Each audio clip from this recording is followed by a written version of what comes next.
राजीव, अपनी आवाज नीची रखो। हमारे घर में इस तरह बदतमीजी करने की कोई जरूरत नहीं है। How dare you! बदतमीजी मैं नहीं बल्कि आपका परिवार कर रहा है। गिरगिट की तरह रंग बदलना तो कोई आप लोगों से सीखे। वर्मा खानदान के जितना खुदगर्ज परिवार मैंने आज तक नहीं देखा। अब हम यहाँ एक पल और नहीं रुकेंगे। लेट्स गो प्रिया। राजीव प्रिया का हाथ पकड़कर वहाँ से निकल गया। उसका ये एटीट्यूड देखकर वर्मा खानदान के लोग और खासकर भानु प्रताप वर्मा दांत पीसते रह गए। राजीव, तुम्हें दादाजी के सामने इतना नहीं बोलना चाहिए था। उन्हें तुम्हारी बात का बुरा लगा होगा। इट्स ऑल राइट प्रिया, मुझे कोई फर्क नहीं पड़ता। और वैसे भी तुम्हें दादाजी की नहीं बल्कि अपनी चिंता करनी चाहिए। मुझे पूरा भरोसा है कि ये लोग अब तुम्हारे लिए ऑफिस में नई मुसीबत तैयार करेंगे। मैं खुद की चिंता क्यों करूं? तुम जो हो मेरे साथ। वैसे हमने अच्छा ही किया कि अपनी शादी की पूरी सच्चाई इनको नहीं बताई, क्योंकि ये लोग वाकई बहुत खुदगर्ज हैं और हमारा गलत फायदा उठा सकते थे। I agree. कुछ ही देर में राजीव और प्रिया रमेश वर्मा के घर पहुंच गए। प्रिया के पिता रमेश मानो उन दोनों का ही इंतजार कर रहे थे। अरे आ गए तुम दोनों, मैं तब से तुम्हारा ही इंतजार कर रहा था। आओ साथ बैठकर लंच करते हैं। इसका मतलब आप जानते थे कि हम लोग वहाँ से बगैर खाना खाए ही आ जाएंगे? मैं अपने परिवार को बहुत अच्छे से जानता हूँ। मुझे तो बस इस बात की फिक्र थी कि वो लोग तुम्हारी ज्यादा इंसल्ट ना करें। आप फिक्र मत करिए पापा, उनके हर इंसल्ट का जवाब मुझे देना आता है। राजीव की बात सुनकर रमेश और सरला को तसल्ली हुई। उन्हें इस बात की खुशी थी कि अब उनकी बेटी एक अच्छे इंसान के साथ है जो हमेशा उसे प्यार करेगा। प्रिया की शादी हुए 3 दिन हो चुके थे। अब समय आ चुका था कि प्रिया फिर से अपने करियर पर फोकस करे। द मेहरा एम्पायर से मिला प्रोजेक्ट प्रिया की जिम्मेदारी थी, इसलिए उसने अगले ही दिन ऑफिस जाना जरूरी समझा। राजीव और प्रिया दोनों एक साथ शादी के बाद पहली बार वर्मा बिजनेस हाउस के ऑफिस में दाखिल हुए। हमेशा की तरह राजीव और प्रिया का सामना सबसे पहले अदिति के साथ ही हुआ। Hello mister and Mrs mysterious man, स्वागत है आप लोगों का यहाँ पर। लगता है कल हमारे घर पर दावत खाकर आपका पेट नहीं भरा, इसलिए आप सुबह सुबह यहाँ चले आए। मगर माफ करिएगा, हम अपने ऑफिस में भिखारियों को खैरात नहीं बांटते।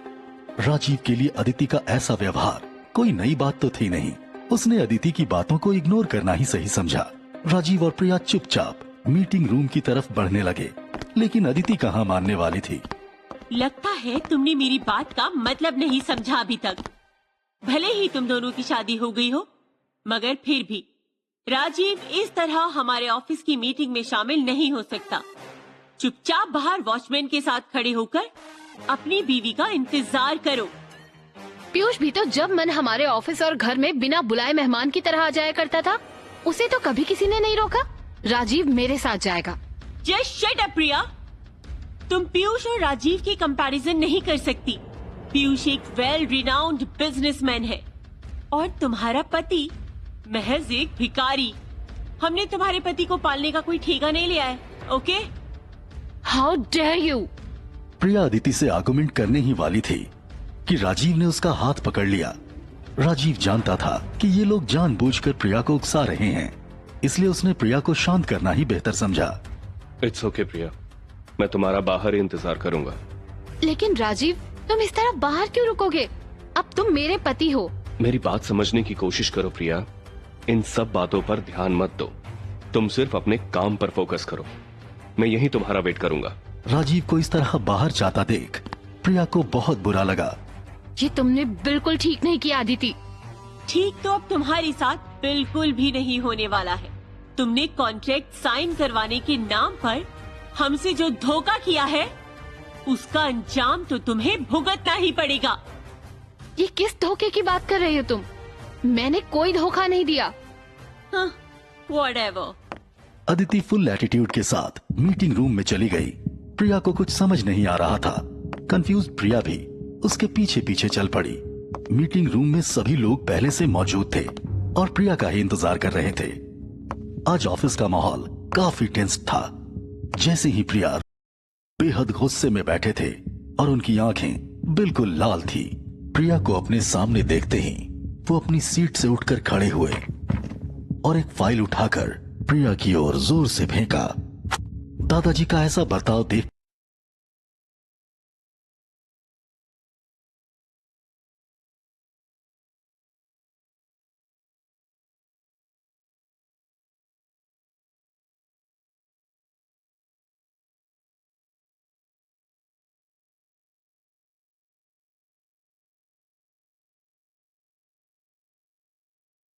कर प्रिया चौंक गई। प्रिया ने उस फाइल को ध्यान से देखा तो देखती रह गई। वो फाइल कोई और नहीं बल्कि वही कॉन्ट्रैक्ट फाइल थी जो प्रिया ने शिंदे ग्रुप के शेयर होल्डर रवि शिंदे से साइन करवाया था। प्रिया ने चुपचाप उस फाइल को जमीन से उठाया। क्या हुआ दादाजी? आप इस तरह इतनी इम्पोर्टेंट कॉन्ट्रैक्ट फाइल को यूं जमीन पर क्यों फेंक रहे हैं? क्या हुआ ये तुम मुझसे पूछ रही हो? तुम खुद अच्छी तरह जानती थी कि हमने ये कॉन्ट्रैक्ट प्रभात शिंदे के साथ साइन किया था, तो फिर इसे टर्मिनेट करने के लिए किसी तीसरे इंसान के सिग्नेचर क्यों करवाए तुमने? मगर दादाजी। Shut up! तुम्हें अपनी बेवकूफी का नतीजा मालूम भी है या नहीं? शिंदे ग्रुप ने इस कॉन्ट्रैक्ट फाइल को इनवैलिड कर दिया है क्योंकि इसमें प्रभात शिंदे के सिग्नेचर नहीं है। जरूर कोई बड़ी गलतफहमी हुई है दादाजी। ये फाइल इनवैलिड हो ही नहीं सकती क्योंकि इसे साइन करने वाले रवि शिंदे उस कंपनी के मेजर शेयर होल्डर हैं। बाहर में गया ये रवि शिंदे, हमने तो इसका नाम ही पहली बार सुना है। धोखेबाज लड़की, तुम हमें बेवकूफ बनाने की कोशिश मत करो। और तुमने प्रभात शिंदे के साथ जो कुछ भी किया है इसका खामियाजा हमें भुगतना पड़ेगा। उसने हम लोगों को धमकी दी है कि वो हमें बर्बाद कर देगा। उस प्रभात शिंदे की नीयत खराब थी। वो मेरा फायदा उठाना चाहता था, इसीलिए हमने उसे सबक सिखाया। बड़ा शौक है ना तुम्हें लोगों को सबक सिखाने का। ठीक है, फिर अगर उसने कोई भी लीगल एक्शन लिया तो उसकी पूरी जिम्मेदारी भी तुम्हें ही उठानी पड़ेगी। अब बोलो, क्या तुम तैयार हो अपने किए का खामियाजा भुगतने के लिए? भानु प्रताप का इतना रूड बिहेवियर देखकर प्रिया बेहद घबरा गई। वहीं बैठे साकेत ने सोचा कि क्यों न बहती गंगा में वो भी हाथ धो डाले। अरे धोखेबाज लड़की को तो धक्के मार के अपनी कंपनी से बाहर निकाल देना चाहिए। साकेत बिल्कुल ठीक कह रहा है। इसकी वजह से हम शिंदे ग्रुप के साथ अपने रिलेशंस खराब नहीं कर सकते। इन जैसी लड़कियों का कोई ईमान नहीं होता है। पता नहीं द मेहरा एम्पायर का फेवर पाने के लिए इसने कैसा सौदा किया होगा। अदिति की तीखी बातें प्रिया को चुभ रही थी। उसे समझ आ रहा था कि उसके कैरेक्टर पर निशाना साधा जा रहा है। जुबान संभाल कर बात करो अदिति। क्या मतलब है तुम्हारा इन सब बातों से? बात बिल्कुल साफ है प्रिया। हम सब ने देखा है कि कुणाल मेहरा किस तरह तुम्हें प्रोटेक्ट करता है। तुम्हारे अलावा किसी और से बात भी नहीं करना चाहता।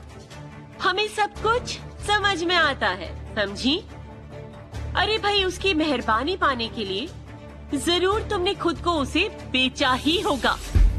शर्म करो प्रिया, तुम और कितना नीचे गिरोगी? हमारे खानदान की इज्जत तो तुमने छोड़ी ही नहीं है, बदचलन लड़की। इतनी गंदी बातें सुनकर प्रिया को बेहद गुस्सा आ रहा था, लेकिन वो वहाँ अकेली खुद को हेल्पलेस महसूस कर रही थी। उस बेचारी का पूरा शरीर कांप रहा था और उसके आंसू भी रुक नहीं रहे थे। आप लोग चाहे मुझ पर जितना मर्जी इल्जाम लगा लीजिए, मगर फिर भी मैं ये कभी नहीं मानूंगी कि ये कॉन्ट्रैक्ट इनवैलिड है। ये हो ही नहीं सकता। ओह मैडम, जरा होश में आ जाओ। ऐसा हो नहीं सकता, बल्कि ऐसा ही हुआ है। और फिर तुम ये बात इतने कॉन्फिडेंस के साथ कैसे कह सकती हो? कहीं तुमने रवि शिंदे के साथ भी तो संबंध नहीं बनाए हैं ना? बोलो, चुप क्यों हो? छी, ये कैसी बातें कर रही हो तुम? हाँ, मैं बिल्कुल कॉन्फिडेंट के साथ ये कह सकती हूँ क्योंकि इसके लिए मैंने धीरेन्द्र शेखावत की मदद ली थी। धीरेन्द्र शेखावत का नाम सुनते ही भानु प्रताप तमतमा उठा। उसकी आंखें अंगारों से लाल हो गई और गरजती हुई आवाज में उसने प्रिया से कहा, तुम्हारा दिमाग खराब हो गया है। सिर्फ एक मामूली सा कॉन्ट्रैक्ट साइन करवाने के लिए तुमने धीरेन्द्र शेखावत की मदद ली। समझती क्या हो तुम खुद को?